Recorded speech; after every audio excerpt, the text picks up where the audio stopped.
நாடாளுமன்ற தேர்தல் ஏப்ரல் மாதம் நடைபெற வாய்ப்புள்ளதாக தகவல் வெளியாகியுள்ள நிலையில் அனைத்து அரசியல் கட்சிகளும் அதற்கான தீவிர களப்பணிகளை மேற்கொண்டு வருகின்றன.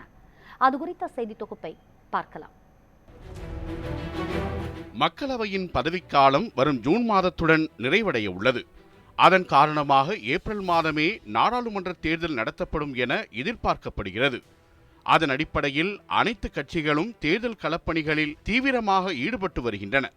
குறிப்பாக ஆளும் கட்சியான திமுக நாடாளுமன்ற தேர்தலுக்கான ஒருங்கிணைப்பு குழு, அறிக்கை தயாரிப்பு குழு மற்றும் கூட்டணி கட்சிகளுடனான பேச்சுவார்த்தைக்கு தனிக்குழு என 3 குழுக்களை நியமித்து அதிரடி நடவடிக்கைகளை மேற்கொண்டுள்ளது.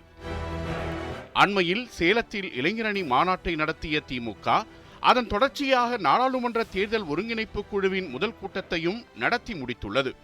முதலமைச்சர் மு.க.ஸ்டாலின் அறிவுறுத்தலின்படி நடந்த இந்த கூட்டத்தில் நாடாளுமன்ற தொகுதி நிர்வாகிகளான பொறுப்பு அமைச்சர்கள், மாவட்ட, ஒன்றிய மற்றும் பேரூராட்சி நிர்வாகிகளுடன் சந்திப்பு நடத்துவது குறித்து விரிவாக ஆலோசிக்கப்பட்டது. அதன்படி முதற்கட்டமாக 24ஆம் தேதி தொடங்கி பிப்ரவரி 5ஆம் தேதி வரை 40 தொகுதிகளிலும் உள்ள நாடாளுமன்ற தேர்தல் நிர்வாகிகளுடன் சந்திப்பு நடைபெறவுள்ளதாகவும் தெரிவிக்கப்பட்டுள்ளது.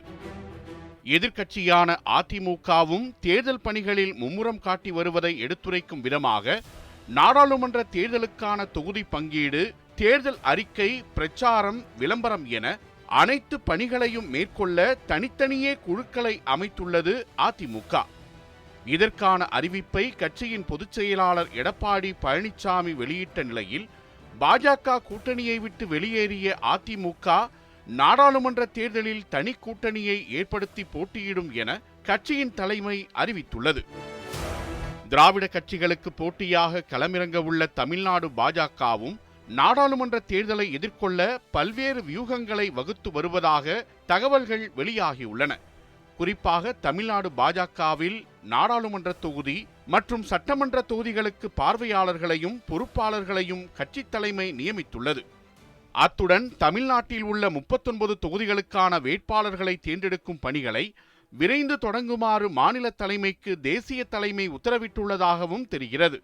அதன் அடிப்படையில் தொகுதி வாரியாக தேர்தலில் போட்டியிட தகுதியுள்ள 3 நபர்களை தேர்ந்தெடுத்து பட்டியல் தயாரித்து தலைமை அலுவலகத்திற்கு அனுப்புமாறு மாநில தலைவர் அண்ணாமலைக்கு உத்தரவு வழங்கப்பட்டுள்ளதாகவும் தகவல்கள் வெளியாகியுள்ளன. அதேபோல பாமக சார்பிலும் நாடாளுமன்ற தேர்தல் பணிகளை தொடங்க நிறுவனர் ராமதாஸ் மற்றும் கட்சியின் தலைவர் அன்புமணி ஆகியோர் உத்தரவிட்டுள்ளதாக தெரிகிறது. அதன் அடிப்படையில் மாவட்ட வாரியாக செயற்குழு கூட்டங்களை நடத்தி பூத் கமிட்டி அமைத்தல் உள்ளிட்ட தேர்தல் பணிகள் குறித்து ஆலோசனைகளை நடத்தி வருகின்றனர்.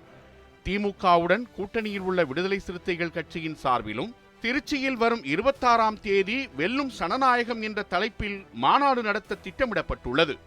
திருமாவளவன் தலைமையில் நடக்கவுள்ள இந்த மாநாட்டில் முதலமைச்சர் மு.க.ஸ்டாலின் உள்ளிட்ட இந்தியா கூட்டணி தலைவர்கள் பங்கேற்பார்கள் எனவும் அறிவிப்பு வெளியாகியுள்ளது.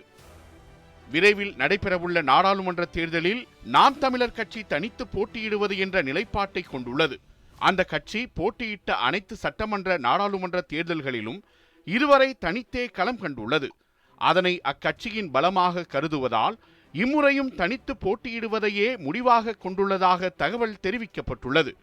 அதற்கான பணிகளை சீமான் ஏற்கனவே தொடங்கிவிட்டதாகவும் தகவல்கள் வெளியாகியுள்ளது.